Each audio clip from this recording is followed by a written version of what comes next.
Нийслэлийн засаг даргын тамгын газрыг нүүлгэн шилжүүлэхтэй холбоотой засгийн газрын тогтоол өнөөдөр батлагдлаа. За Улаанбаатар хотын төвлөрлийг сааруулж нэг төвд хотоос 8 төвтэй хот болох улсын бодлогын хүрээнд өнөөдрийн засгийн газрын шийдвэр гарч байна. Тодруулж хэлбэл нийслэлийн нутгийн захиргааны төв цогцлборт нийслэлийн иргэдийн төлөөлөгчдийн хурал нийслэлийн засаг даргын тамгын газар Улаанбаатар хотын захирагчийн албыг 2021 оны 12 дугаар сарын 31-ний дотор нүүлгэн шилжүүлэх засгийн газрын тогтоолыг өнөөдөр баталлаа.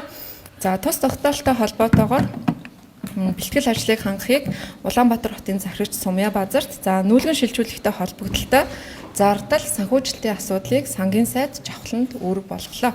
За мөн өнөөдрийн засгийн газрын хуралдаанаар ерөнхий сайдын зүгээс боловсрол шинжилгээ ухааны сайд инх хамгаалалт хөдөө аж ахуйн их сургуулийн зарим сургуулийг Тархан уул аймаг руу шинжилгээ ухааны технологийн их сургуулийн зарим сургуулийг Өмнө Говь аймаг руу зэрэг орон нутгууд руу энэ төвлөрлийг сааруулах стратегиэд танилцуулахыг үүрэг даалгавар болгосон байгаа. Нийслэлийн иргэдийн төлөөлөлтийн хурлцаг даргын хамгийн газар зархичийн ажлын алба 16 агентлаг алба нийтдээ 900 гаруй ажилтан албаа багш техникийн ээлжинд яарамгийн нийслэлийн шин захиргааны байрлал нүүх ийм шийдвэр гарлаа. Энэ бол төвлөрөлтөд хийх тэмцэлд